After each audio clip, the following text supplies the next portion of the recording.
I've been seeing a lot of fives. What do you make of that? Exactly. Before I go to bed, I even check my clock in the morning when I've done a certain amount of exercises. The past 3 mornings, it's been 555.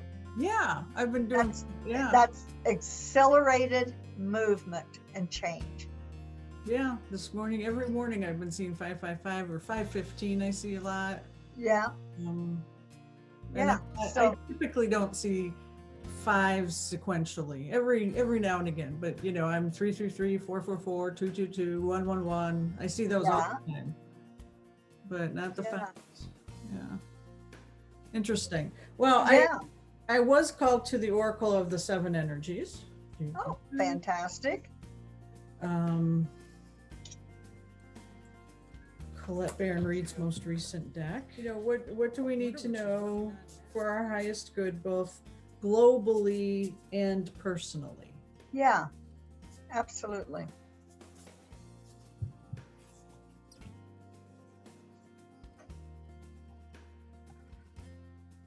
Number 34, opening to discovery. Wow. The keyhole. Yeah, there's a keyhole with the key at the bottom. Oh, with the key. Yeah. Oh my goodness. Yeah, I like the colors. Number 34, and the key is very intricate. It's very, very lovely. I love those kind of keys, and I love keyholes. I always think about mysteries. Yeah. And unlocking the mystery, because it seems like I've been in different mysteries all through my life, and it's like, I want to see the end result of one of these mysteries, Number 34, and she breaks these down into 7 energy centers. And so this is in the 5th energy center, which she calls sound, communication, creativity, listening, being heard, writing, ideas, sharing, vibration. And that makes me immediately think I saw a blue jay right before we started, and you said that has to do with your voice speaking. So that's interesting how spirit picks up on the energy. Key concepts for opening to discovery: the small bits of data you collect from the world to form ideas, the transfer of vital information via the universe, always speaking to you, the need to integrate information and be discerning about what you expose yourself to. We tune into information from our outer environment, then assign meaning to it within our psyches. Every day, however, the amount of data we sort through exceeds what we're capable of processing, especially since the advent of the internet. We have been bombarded with more than we could ever hope to absorb. Therefore, it's important to be mindful of what we expose ourselves to. Consistent exposure to unhealthy messaging invites us into a cynical, fear-based worldview. On the other hand, conscious exposure to information supporting our well-being shifts us to growth and expansion. The choice, though, is not always obviously ours, which is why we must be discerning on a daily basis. The universe is always engaging us. We are part of it, after all, through synchronicity, omens, and other signs that point toward our best path. Our intuition helps us tune in and see our environment like an oracle. However, this new information doesn't always make sense right away, so being curious and non-resistant is key to learning. Today, be open to receiving important information that may come from an unusual source. The universe wants to help you, but recognizing the way this aid will arrive depends on your willingness to shut out superfluous noise. Maybe you need to take a break from social media, gossip, or the news. Don't let yourself get distracted. Listen without attachment and see what arises in your life. Expect a message from the universe and you shall have it. I know, turn the TV off. You can't believe how badly I wanted to interrupt and say, shut off that damn TV. I was gonna let you. I was thinking it, oh God, she's dying to say it. And Or turn at least turn on the good news. that's right. And here we are. We are the good news. But, you know, I've noticed on TV, you even need to mute the damn commercials because they're all about how sick you are at whatever age you are and what drug you ought to be on, especially in this trying time. That's all I hear at the grocery stores, you know, on the intercom. In this trying time, please stay 6 feet apart. Anyway, it's all the most positive part of this, and it's all positive. The biggest thing of it is, like you said, you just saw the Blue Jay. There are so many other languages and conversations coming through to us. We also talked about numbers. Right, right. Okay. The numbers, the animals, the trees, everything is speaking to us if we shut down the other stuff. Right. Right? I mean, it's such an exciting, gosh, I ended up listening to somebody and he does numbers a whole different way. There's a whole different language with numbers that decipher down to a person or an event, which is extremely interesting to me. I've got to find out more about it, but it's I didn't know about this. There are so many. When I started working with numbers and with animals, I thought this is like learning a new language, one that we did not know was here. And symbols, you have to add symbols in there too. You know, and all the signs that you'll get if you simply ask. And you know, when I see that card, is that a volcano in the background, or what's coming out of the top of it? Well, what am I seeing? I think you're seeing a mountain, and then in the keyhole, I'm not sure what's going on in the keyhole. Okay, yeah, it's what we unlock. Yeah, it's the gloriousness of what we're about to unlock. Yeah, it's more green. It looks like paradise. It looks like paradise. And that's how close we are. You know, the information is out there. It's right there. Really. And that wonderful key, and the idea that we are the ones with the key. We as in everyone on this planet. We all came in here with the key. What fun is that now? You always say you can't make this shit up. I totally believe you. It's a lot of fun. You know me, I go different places. So well, where are you going? I was disagreeing with the first part of this. So I'm curious about that now. Every day, the amount of data we sort through exceeds what we're capable of processing. Especially since the advent of the internet, we have been bombarded with more than we could ever hope to absorb. And I agree on a conscious level, we can't process everything that's coming at us. But it's my knowing and it's my truth that our unconscious doesn't miss a beat. And there's a part of us that absorbs every single piece of data that's coming into us. And we're just not consciously aware that it's holding on to that. And so I know that's kind of splitting hairs. No, it's not. It's a good point, because I've always heard that we hold every experience we've ever had and everything in our subconscious or whatever. Right. But this is where we become discerning.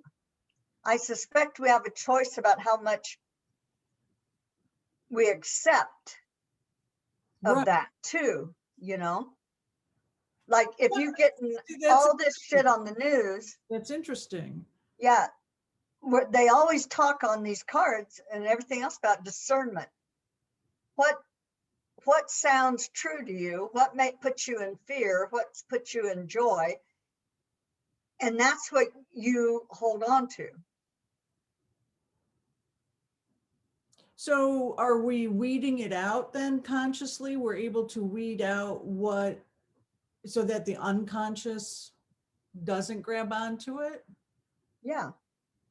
I guess my question is more, yeah, if we discern and say, this isn't for me, click, I'm going to go, look at something more pleasing to me, then we've discerned and followed our passion. But the times when you're sitting in the waiting room, I was taking somebody to physical therapy and I was sitting in the waiting room and they had the television on and I can't control it. And I'm sitting there waiting for her. So, that's going off in the background. I wouldn't have listened to it if I had a choice. So just by saying, don't absorb this, I wonder if my unconscious, I've never told my unconscious not to absorb something that's going on in front of me. Yeah. And I think, Like but I think this. that's what you do. I think that's what we can do, because if we totally related to everything that came at us, we'd be kind of a mess. We'd be like, this is bad. It would just be too much. So I think that's, once again, discernment. You can say, okay, you could watch that and say, okay, this is not truth. At least it is not my truth, no matter what they're saying. And that signals the rest of your consciousness as to who you are, because you're very individual. Someone else could sit there and take that in and say, oh my God, this is so fearful. What in the world are we going to do? How are we going to end up? But blah, blah, blah. Then it's that they made that theirs. Or, I mean, my typical response, if it's something that doesn't resonate with me, I'm like, oh, that's bullshit. And I don't, but I don't think that's any better, that vibration, than fear. I disagree. If I mean, if I get angry about, no, to me, that's a low vibration. Yeah, you're right. It's lower vibration, but I do the same thing. I say, not for me, that's bullshit. But I'm not really angry when I do it. You're maybe a little bit angry because it's being plastered into everybody's mind. Right. But it's okay to not believe something when it comes across the airwaves too, right. I'm just thinking about how do you, and she later in here says to take in information with detachment. And that threw me too. So I try to detach, like before I come on here, I do ritual stuff and I try to detach and I've got my salt blocks. And when I say I try to detach, I'm trying to detach from my ego saying, oh, you need to say it this way or say this, or you need to look this way. And so I work real hard at stepping outside of that and kind of watching myself from a neutral observer position and just trying to let spirit flow and energy flow. So when I'm putting myself in a situation, I'm conscious of detachment. I don't walk around the world going, if information is on the radio or comes at me, this is mind blowing. I don't detach from it. I don't listen to things from detachment. It's like my actions, when I'm detached, I consciously choose to do something and I detach from it. I'm probably not making any sense right now. Yeah, you are. Yes, you are. And I think detachment means you don't get into the fear, for one thing. Now, and I'm thinking about how I too sometimes just go into the anger or the frustration. I would say it's more frustration with me. But the better part would be compassion. Right. To Right. say, isn't no wonder people are living in fear. No Right. wonder they're Right. in fear, Right. because this is what they're hearing, especially if they've got it on 24/7. You know, yeah, I feel, Part of me defaults to that because, like, when I'm in the world, like if I'm at a store and I see something, I'll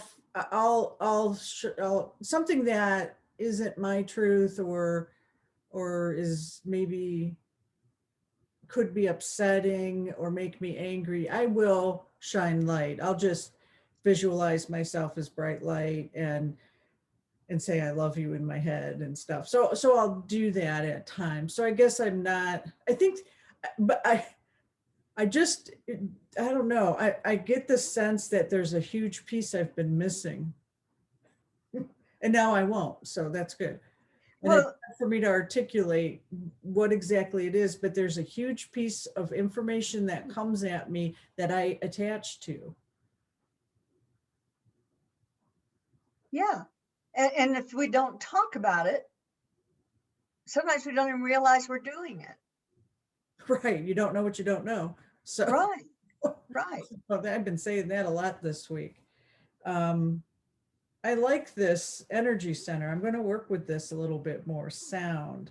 You know, when I think of the throat chakra, and Colette doesn't talk about chakras in this, but she is talking about the fifth energy center, sound, communication, listening.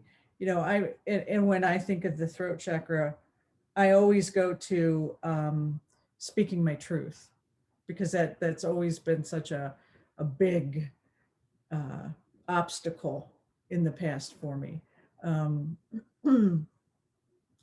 I rarely think of sound, of hearing, and what I take in. It's about what I put out. There's the discernment that, so when I'm putting something out, I'm detaching from it. When I'm receiving, I'm a little more attached. That's the Okay, difference. Okay. Thank you for interesting. letting me talk that out, because I think Yeah, there was a piece here that was like not quite right. So as much as I would like to think I'm not, um, then I dream. I'm like, oh, I'm really attached to that. Things come out in your dream that are unconscious or shadow, parts of you that your ego's resting, and that they go, hey, you need to work on this shit over here. And I'm like, oh, I thought I was detached from that, or I completed that cycle. I think I take in a lot and attach to it and then move on, is what I'm learning right now at this moment today. right. And that's what made me think of it when you said, when stuff comes in, it made me think of like a processor. Information comes in, you process it, and then you speak your truth. Mm-hmm. So that's kind of where your discernment could be in place of processing. That's where you decide how you really feel about that. Do you think discernment can be unconscious? Like, can we train our unconscious mind to discern for our highest good? Oh, I think maybe some of us have. I think that's when you hear something and you say, it's bullshit. You've already getting that automatic discernment. To me, if I had automatic discernment, I wouldn't say it's bullshit. Well, I think we have to take it a step at a time. I don't know that we're so clear. I mean, we're working on it and we're getting there, and we can get better and change it to compassion instead of Mm-hmm. judgment. Because we're definitely judging when we say that's bullshit. Okay. So but we're moving, we're stepping up the ladder, we're doing better and better all the time because we talk about it. and Right, right. we figure it out, and we're And not denying what we're doing. right, and I will ask for help, you know, Me I too. put prayer and intention out and ask for guidance with this now. So wow. Absolutely. Whew. Sorry, you've got a Absolutely. rabbit hole, but I'm not sorry. Um, I needed that, No, so thank you. no, we need to speak. You know, one of my friends in a different city was beside himself on one of the social medias because he had spoken, and so many people had just jumped in the middle of him, you know. Mm, And I wrote to him and I said, it is time for us to speak our truth. And everybody has that right. But if someone comes at you mhm. because of your truth, they are in total fear because your truth scares them that bad that they have to attack. You need to bless them, fill them with light, and block them from your page. Yeah, right. You And know, turn it off and do something. that's right. Yeah. That's right. And so it is a time of speaking our truth. Hmm. And there's a million reasons why we don't. And a lot of it's being a woman. That's just part of our upbringing. Don't rock the boat. Right. So it doesn't mean that every single issue needs your opinion or anything else. It means speak the truth that you really feel when it is a big deal to you. You don't have to jump in and be in battle all the time. You don't need to be in battle any of the time. You just need to know it's okay for you to have an opinion, and it's okay for you to speak it. Right. I think we need to have a little meditation, activation, release, Okay. whatever we're calling it these days. Okay. Well, Do you need let's to get see, nice and grounded here. do you want to see the picture one more time? Yep. Yep. I love the key in the lock. And that's what we're going to do. We're going to go on a little treasure hunt here. So, a treasure hunt for truth, perhaps. So, let's take a deep breath. Oh. See our roots come out of the bottom of our feet and go directly to the crystalline center of Mother Earth. And then we also have that little funnel that comes off our tailbone. It looks like now we have like a three-legged stool, so we've got good foundation. And that goes into Mother Earth. And as we go through our activation, as we drop off shadow things, heavy energy, those can go down into the Mother and she will transmute them. Let's take another deep breath and see the golden white light of the Christ totally not only fill you, but go from out of you into Mother Earth, saturating her in her entirety, along with all of her inhabitants. So take another deep breath. Go into your heart space a little bit. And as you see your heart space open with the light of your heart, you will also see a beautiful old, they call them skeleton keys, I believe. And so this is your key. Your key. And we're going to go on a little bit of a treasure hunt. And we look ahead of ourselves and we've got two different paths on this treasure hunt. And one of the paths is really quite an effort. There's a lot of blockages. There's a lot of fear. There's clues that don't add up. It's very difficult. So it's going to take us a little while on this one. But then we look over at this other path, and the clues are way different. We're seeing symbols and numbers and animals. And as we walk this path, we start learning these new languages. And these are languages from our Christ self, from the universe, from our future selves, from God, whatever you call the something that's a little bigger than you are. And so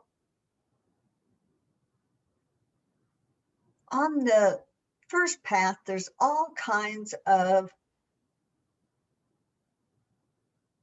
social media. You keep running into TVs and news reports, and I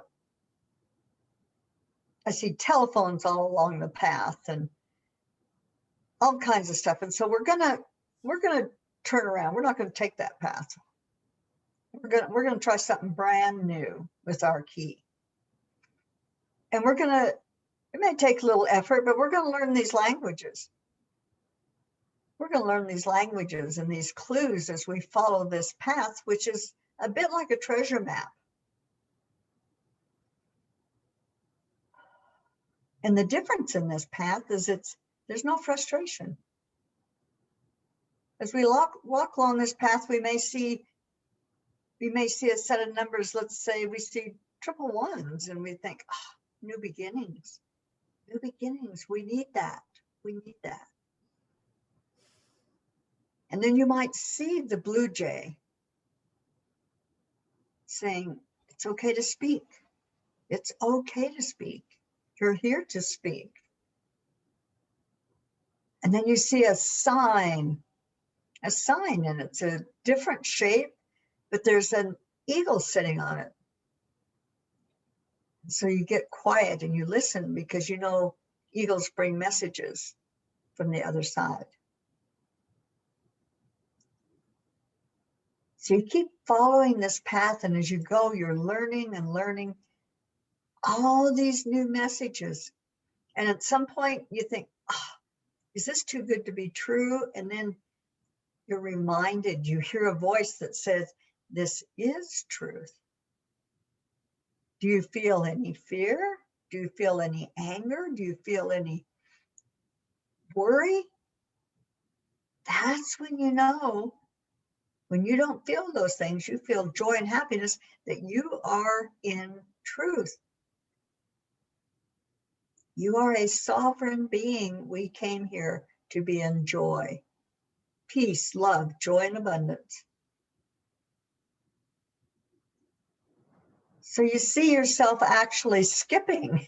It's like, oh my gosh, I had no idea. And you're seeing flowers and trees, and you're getting these beautiful words in your head and sounds, and it sounds like your own voice sometimes, but it's beautiful sentences. Like, you're right on the cusp. You're right there. This is what you came here for. And you don't doubt it. You just follow the clues, and you come around a bend, and there is this amazing treasure chest. And it's shut, but you've got the key. You have the key. And so you put the key in, you turn the lock, you open the lid. And what you see is the world in peace.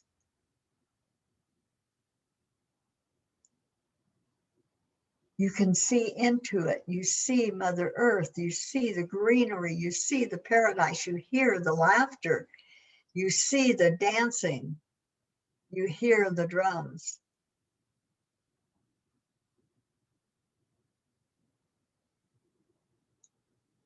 And you didn't just bring yourself on this trip. If you will turn around, you will see you have just led many, many, many down this exact same path, this exact same route.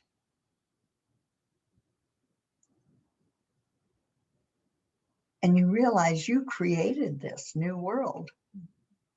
You were a very, very big part of the creation of the new earth.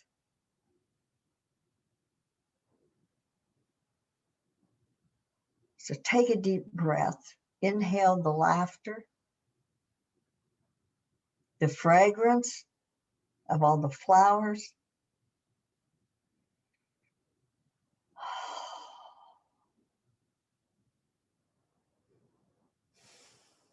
Close the lid, watch the beautiful treasure chest shrink up. And now it fits directly into your heart with the key. And it is yours.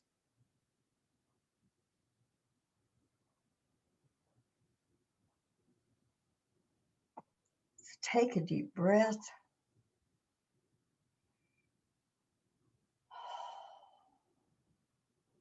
Know that this is truth. Know that you stand in your power. No one can take that from you. You can give it away, but no one can take it from you. So take another deep breath.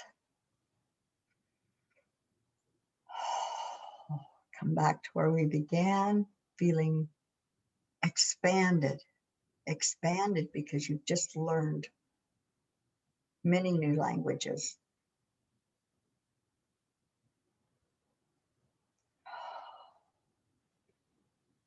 Another deep breath. Feeling that expandedness and holding on to that.